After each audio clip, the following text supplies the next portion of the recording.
यहाँ पर बायोफ्यूल्स पे आता हुआ देखा है, एथेनॉल का पुश हमने यहाँ पर काफी स्ट्रॉन्ग बनता हुआ देखा। हमारे साथ इसी पर चर्चा करने के लिए मिस्टर सीके जैन है। मिस्टर जैन नमस्कार, कैसे देखते हैं आप इंडिया जिस तरह से अब E20 मैंडेटरी है, लेकिन क्लियरली सभी एसोसिएशंस, पूरी इंडस्ट्री का फोकस अब ये है कि E20 के बाद क्या? देखिए, ये आज इतने जियोपॉलिटिकल सिचुएशन में E20 प्रोग्राम जो 2018 में बना था, उस वक्त एक ये अजूबा सा लगता था। हम लोग कहते थे इसे रेवोल्यूशन। आज उसकी इम्पोर्टेंस उससे ज्यादा हो रही है। आज E20 एक बेंचमार्क था। अब हमारी सरकार को मैं उसमें उनको शुभकामनाएं, मुबारकबाद देता हूं कि उन्होंने ये अच्छा प्रोग्राम, इतना विजनरी प्रोग्राम 2018 में निकाला है, जो कि आज काम दे रहा है।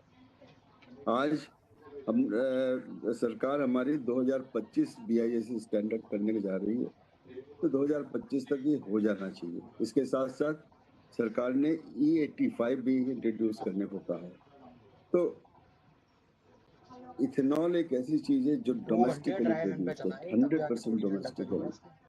किसी भी हार्मोज से कोई फर्क नहीं पड़ेगा, किसी भी इंटरनेशनल एनर्जी क्राइसिस से फर्क नहीं पड़ेगा। जितना इथेनॉल इस्तेमाल होगा उतना हमारा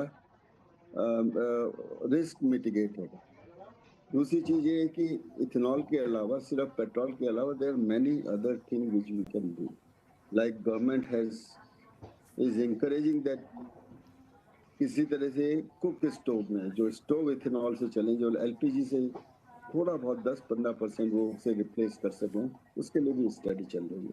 और मेरे को आशा है बहुत जल्दी ये इसमें आ जाना चाहिए, स्टोव में भी इथेनॉल, एटलीस्ट कमर्शियल यूज के लिए।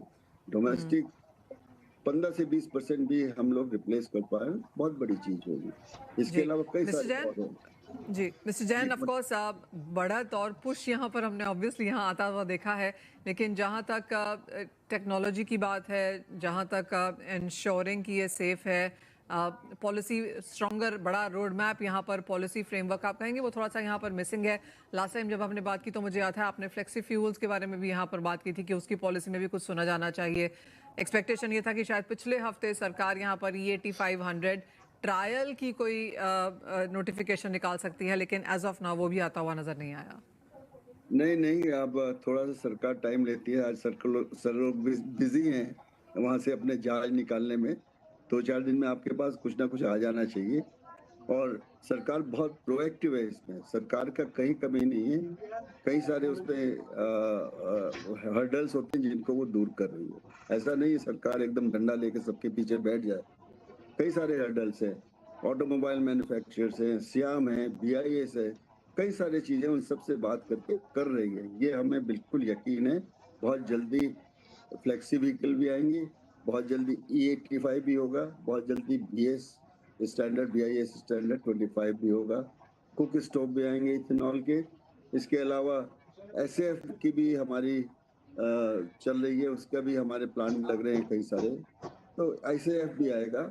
तो ये सारे जो है डोमेस्टिकली प्रोड्यूस फ्यूल्स है। इसके अलावा हमारे यहाँ स्टडी चल रही है डीजल में कैसे बनाया जाए, IPA हो या इथेनॉल हो, कुछ भी चीज हो, तो we are very much sufficient. हम लोगों के पास ग्रेन इतना है, हमारे पास एग्रीकल्चर कैपेबिलिटी इतनी है कि हम लोग काफी हद तक जो 22 लाख करोड़ है, उसमें 2 से 3 लाख करोड़ को हर हालत में रिप्लेस करके उस 2 से 3 लाख करोड़ को रूरल इकोनॉमी में पंप कर सकते हैं। इथेनॉल या एनर्जी फ्रॉम ग्रेन और sugar cane is the only thing which can have this channel. ये चैनल सिर्फ ये बना सकते हैं। मिस्टर जैन, एक और जो चिंता मार्केट्स को है वो ये है कि एल निन्यो का साल है, ड्राउट की चिंताएं यहाँ पर US के कुछ एरियाज में भी बनती हुई नजर आ रही हैं। अगर बारिश कम हुई तो आपको लगता है ये जो फूड से फ्यूल की बात है ये थोड़ी सी डगमगा जा सकती है इन सालों में जब बारिश अच्छी ना हो? मैम, ये तो बहुत पुरानी बात है, 80 साल पुरानी बात है, जब हमारे यहाँ पर हेक्टर यील्ड बहुत कम थी 80 साल पहले। आपने देखा होगा, शायद आप तो पैदा भी नहीं होंगी, तो उस वक्त हम लोगों ने एक एक दिन का उपवास रखा था शास्त्री जी के कहने पे। तो वो भी जमाना था। PL40 का हमने 4 लाल गेहूं भी खाया है, वो भी जमाना था। आज हम 50 जी। लाख टन गेहूं ही एक्सपोर्ट कर रहे हैं। तो एल नीनो भी आएगा, सब कुछ आएगा, लेकिन हम लोग इतने ऊपर हैं कि हम उसको ऊपर ही में कवर कर लेंगे, ऐसा कुछ मुझे लगता नहीं है। हमारे फार्मर्स की बहुत कैपेबिलिटीज है। ऑल राइट मिस्टर जैन, बहुत शुक्रिया साथ जुड़ने के लिए। तो क्लियरली E20 2018 में, जैसे मिस्टर जैन हमें बता रहे हैं, वहाँ से एक लंबा सफ़र हमने तय किया है और पेट्रोल के साथ साथ पेट्रोल में यहाँ पर ब्लेंडिंग बढ़ाई जाने की बात से लेकर कुक स्टव, डीजल, गवर्नमेंट जो नेगोशिएशंस हैं और पॉलिसी एक्सपेक्टेशंस हैं वो भी यहाँ पर जल्द आने की एक्सपेक्टेशन है। तो क्लियरली एक पुश यहाँ पर इंडस्ट्री की तरफ से आता हुआ और सरकार इसे कीनली वॉच भी कर रही है। जैसा मिस्टर जैन ने कहा कि हो सकता है आने वाले कुछ दिनों में वो नोटिफिकेशंस भी यहाँ पर आना शुरू हो जाएं।